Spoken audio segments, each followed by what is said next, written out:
Welcome to all of you in this series. इस series में आपका स्वागत है।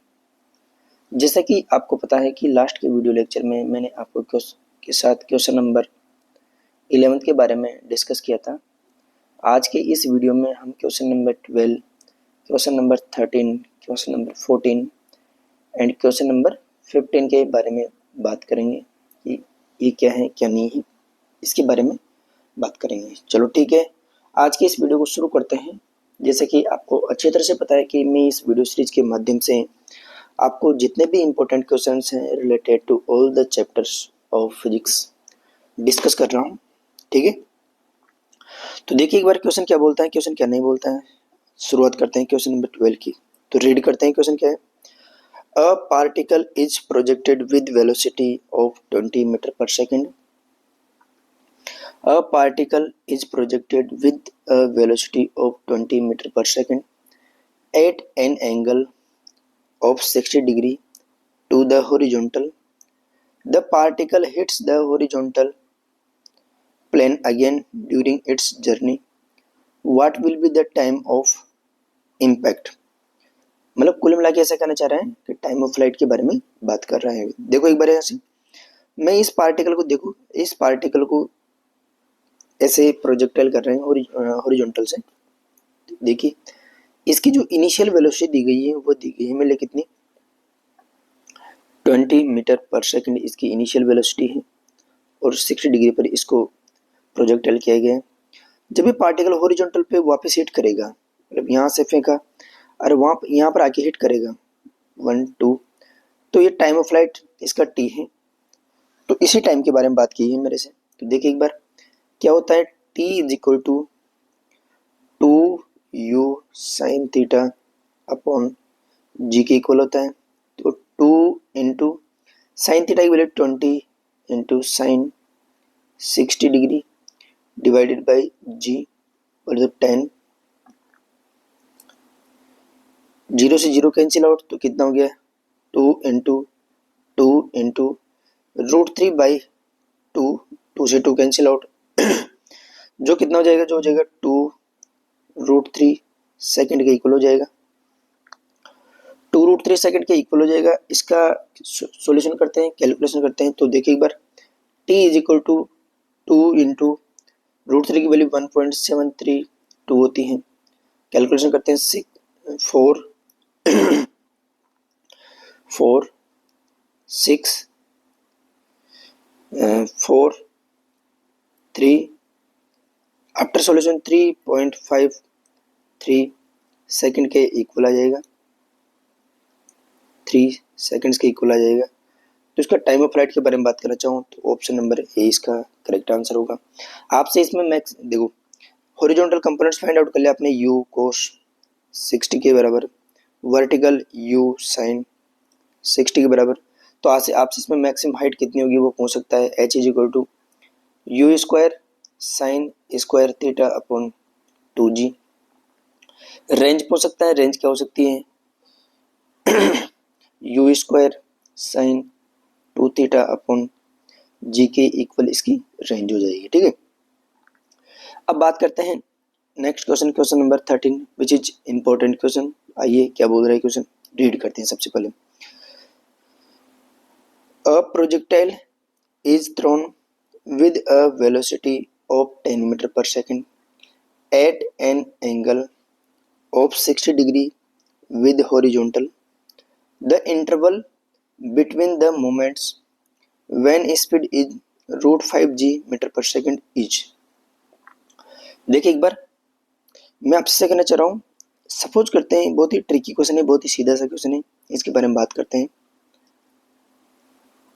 ये हॉरिजॉन्टल लेवल है, यहाँ से मैंने किसी भी प्रोजेक्टाइल को प्रोजेक्टाइल किया कितने डिग्री, 60 डिग्री एंगल पर और 10 मीटर पर सेकेंड से। ठीक है ना, सपोज करते हैं इसकी आफ्टर किसी भी टाइम के बाद इसकी जो वेलोसिटी है वो कितनी हो जाती है, √5g हो जाती है जब ये अपवर्ड जा रहा है। जब भी वो अपवर्ड जाकर वापस आएगा तभी सेम हाइट पर वर्टिकल वेलोसिटी आपको पता है स्पीड सेम होगी।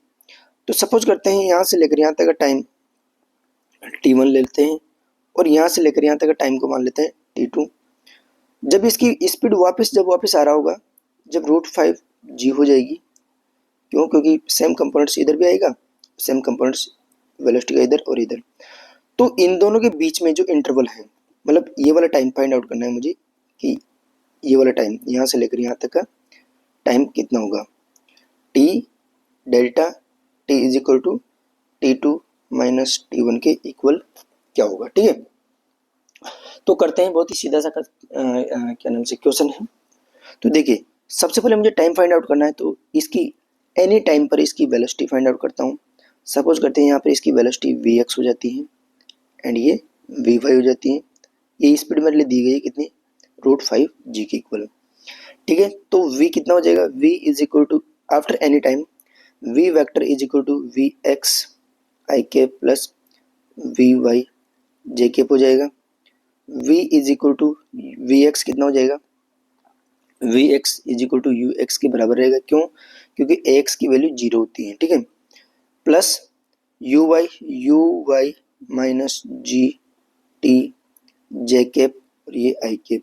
यदि स्पीड के बारे में बात करना चाहें तो स्पीड क्या होती है, इसका मैग्नीट्यूड हो जाएगी, जो root of u x square plus u y minus g t का स्क्वायर, ठीक है। यू इसकी वैल्यू दी गई मेरे लिए √5g, तो इसका √5g स्क्वायर कर दें दोनों साइड, तो यहाँ पर कितना हो जाएगा 5g √5g हो जाएगा, ठीक है। इधर ही कितना हो जाएगा ux का square plus uy minus g t का स्क्वायर, ठीक है। इधर कितना हो गया, ये हो गया 50 इज इक्वल टू ux कितना हो जाएगा, ux के बारे में बात करना चाहें तो ux इसका हॉरिजॉन्टल कंपोनेंट्स, जो कितना हो जाएगा horizontal components ux is equal to 10 cos 60 which is equal to 5 meter per second. uy के बारे में बात करना चाहें तो 10 sin 60 which is equal to 5√3 meter per second.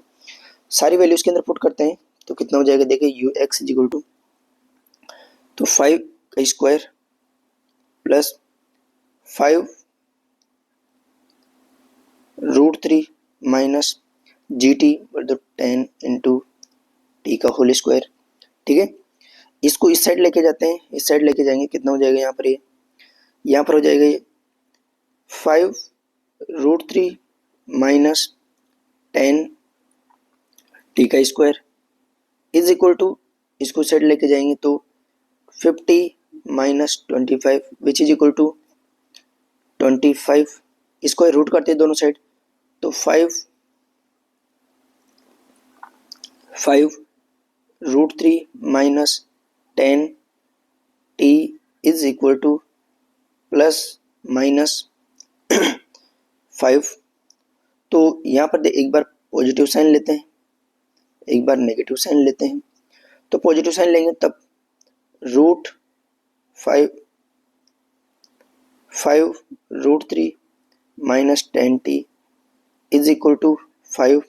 तो इसको देखिए एक बार, 5√3 minus 5 is equal to 10t, इसको t1 ले लेते हैं। t1 इज इक्वल टू कितना हो गया, देखिए एक बार यहाँ पर, t1 is equal to 5√3 minus 5 divided by 10। जब नेगेटिव साइन लेंगे तो देखिए एक बार, 5√3 माइनस 10t, इसको t2 ले लेते हैं, माइनस 5, तो 5√3 plus 5 is equal to 10 t2, तो t2 is equal to 5√3 plus 5 divide by 10 second, ठीक है। तो यहाँ से देखिए एक बार, अब t2 ज़्यादा होना चाहिए, तो ऑब्वियसली बात है t2 ज़्यादा है, t1 ज़्यादा है।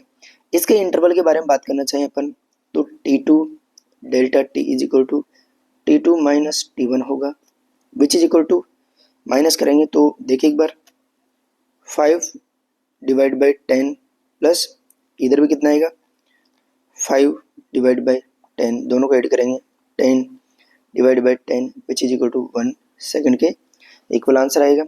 तो दोनों के बीच का जो टाइम इंटरवल रहेगा वो कितना रहेगा, देखिए एक बार इधर कहीं गड़बड़ होगी क्या,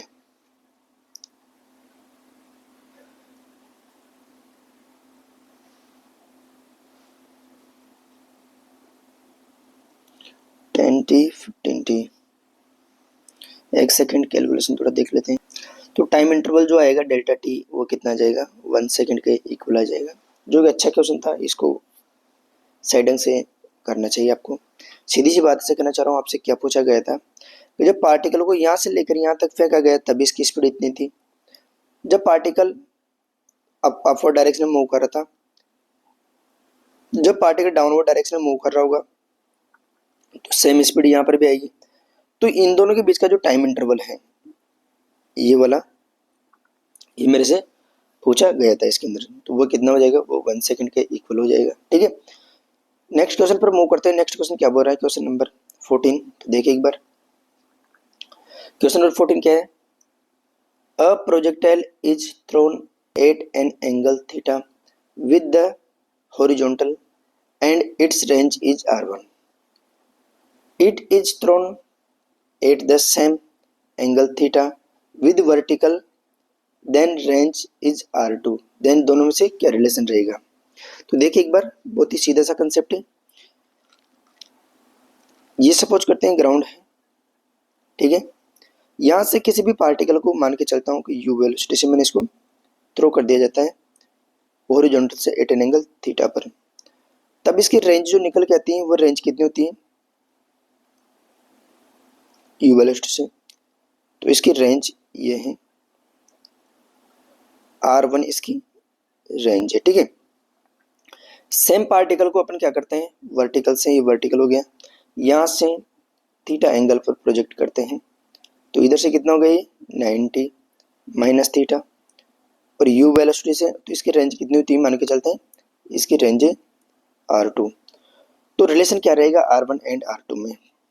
तो देखिए एक बार r1 को लिखना चाहें तो r1 is equal to u square sine 2u sine theta cos theta divided by g के इक्वल हो जाएगी। r2 के बारे में बात करना चाहें तो r2 कितना हो जाएगा, 2u square sine 90 minus theta cos 90 minus theta divided by g. तो r2 is equal to 2u square cos theta sine theta divided by g हो जाएगा। तो यहाँ से r2 is equal to 2u square sine theta cos theta upon g के equal हो जाएगा। तो दोनों रेंज को इक्वल करते हैं, दोनों रेंज इक्वल होगी, r1 is equal to r2 के बराबर होगा। तो ऑप्शन नंबर कौन सा है, ऑप्शन नंबर सी इसका करेक्ट आंसर है। बहुत ही सीधा सा सवाल था। यदि आपसे इसके अंदर मैक्सिमम हाइट का रेशियो पूछना चाह रहा था तो आप इसमें मैक्सिमम हाइट का रेशियो भी इजीली फाइंड आउट कर सकते थे, किसी का भी रेशियो पूछना चाह रहा था इजीली फाइंड आउट कर सकते थे। ठीक है, बात करते हैं क्वेश्चन नंबर 15 की, जो क्या दे रखा है, the horizontal range of a projectile fired eight an angle of 15 degree is 50 meter. If it is fired with the same speed at an angle of 45 degree, then its range will be. इसकी range क्या होगी। तो देखिए एक बार, जब इसको theta is equal to 15 degree पर फायर किया जाता है तो इसकी जो रेंज है वो कितनी होती है, वो होती है 50 मीटर। तो देखिए बार रेंज कितनी होती है, रेंज इज इक्वल होती है u square sine 2 theta upon g भी होती है, and range 2u square sine theta cos theta upon g भी होती है। यहाँ पर 2 sine theta cos theta formula लगा के ये वाला फॉर्मूला बन जाता है। ठीक है, तो ये दे रखा है मेरे लिए 50 is equal to u square upon g sine 2 into 15 degree. तो 50 is equal to u square upon g sine 30 degree. तो कितना हो गया, यू स्क्वायर अपॉन जी की वैल्यू निकाल लेते हैं। U square upon g is equal to sine 30 की वैल्यू 1/2 इधर जाएगा, तो इसका कितना हो जाएगा 500 into 2। U square upon g is equal to u square upon g की बात कर रहे हैं अपन यहाँ से, तो 50 into 2 u square upon g is equal to 100 metre के इक्वल आ जाता है। ठीक है, अब सेकंड क्वेश्चन की बात कर रहा हूँ। सेम स्पीड से मैंने इसको थ्रो किया और 45 डिग्री पर थ्रो किया, तो वही u, तो u सेम ही है, यहाँ पर भी u ले लेते हैं। And theta is equal to 45 degree पर मैंने इसको थ्रो किया, तो रेंज मान के चलता हूँ, रेंज हो जाती है r2। तो r2 इज इक्वल टू कितना हो जाता है, u square upon g sine 2 theta. तो r2 is equal to u square upon g sine 2 into 45 which is equal to 90 के बराबर हो जाएगा। यू स्क्वायर की वैल्यू 100 है into 1 which is equal to 100 metre के बराबर हो जाता है। तो ऑप्शन नंबर कौन सा, ऑप्शन नंबर इसका सी करेक्ट आंसर है। ठीक है, नेक्स्ट क्वेश्चन के बारे में बात करते हैं, जो बहुत ही सिंपल सा क्वेश्चन है। क्वेश्चन नंबर 16 के बारे में बात कर लेते हैं। 16 क्या बोलता है, ठीक है, 16 दे रखा है, रीड करते हैं साइड से। बहुत ही सीधा सा क्वेश्चन है, सिंपल क्वेश्चन है। Two projectiles A and B are thrown from the same point with velocities v1 and v/2 respectively. मतलब जो a वाला पार्टिकल है उसकी वेलोसिटी कितनी है v, एंड b वाला पार्टिकल है उसकी वेलोसिटी है v/2। ठीक है, बात करते हैं आगे। If b is thrown at an angle 45 degree with horizontal, what is the inclination of a when their range are same. तो उस ए का इंक्लिनेशन क्या होगा जब उसकी रेंज क्या हो जाएगी, सेम हो जाएगी। चलो ठीक है, करते हैं इस क्वेश्चन को। यदि मैं ए वाले पार्टिकल के लिए बारे में बात करना चाहूँ, तो ए वाले पार्टिकल की वेलोसिटी तो है v, थीटा मुझे फाइंड आउट करना है इसका, इसकी रेंज r मान लेते हैं। बी वाले पार्टिकल की यदि मैं बात करना चाहूँ आपसे, बी वाले पार्टिकल की, तो इसकी वेलोसिटी है v/2 एंड थीटा दे रखा है मेरे लिए कितना 45 डिग्री, एंड इसकी रेंज कितनी दी गई r। क्यों, क्योंकि दोनों पार्टिकल्स की रेंज सेम दे रखी है मेरे से यहाँ पर। ठीक है, ठीक है, तो बात करते हैं। देखिए एक बार, फर्स्ट वाले ए वाले पार्टिकल की मैं रेंज के बारे में बात करना चाहूँ तो कितनी हो जाएगी, u square sine 2 theta upon g. Second वाले पार्टिकल के बारे में बात करना चाहूँ रेंज के बारे में, तो u square sine 2 into 45 degree divided by g. तो r इज इक्वल टू कितना, इसके लिए u की वैल्यू u/2 है, तो रखते हैं सारी value. v square by 4 sine 90 divided by g। इधर कितना हो गया, इधर r is equal to u square कितना है v square sine 2 theta upon g के इक्वल हो जाएगा। दोनों को इक्वेट करते हैं, तो यहाँ से कितना हो गया, r is equal to r बोले तो v square upon g sine 2 theta is equal to v square upon 4 sine 91 into g से जी कैंसिल आउट हो गया, v स्क्वायर से v स्क्वायर भी कैंसिल आउट हो गया, तो यहाँ से sine 2 theta is equal to 1/4। तो कितना हो गया, यहाँ से देखो एक बार एंगल के बारे में बात करना चाहूँ, 2 theta is equal to sine inverse 1/4। तो यहाँ से theta is equal to 1/2 sine inverse 1/4 इसका आंसर आ जाएगा, जो कितना है ऑप्शन नंबर बी एकदम करेक्ट आंसर है। ठीक है, तो इस टाइप से क्वेश्चन नंबर 16 तक अपन ने इस लेक्चर में डिस्कस किया। नेक्स्ट लेक्चर में आगे वाले क्वेश्चन को प्रोसीड करते हैं। बहुत ही सीधे सीधे इसी क्वेश्चन है एंड सिंपल से क्वेश्चन है, आप इनको अटेम्प्ट कीजिए। मैं यकीन मानता हूँ कि आपकी तैयारी एकदम अच्छी होगी। ठीक है, okay, bye bye, take care.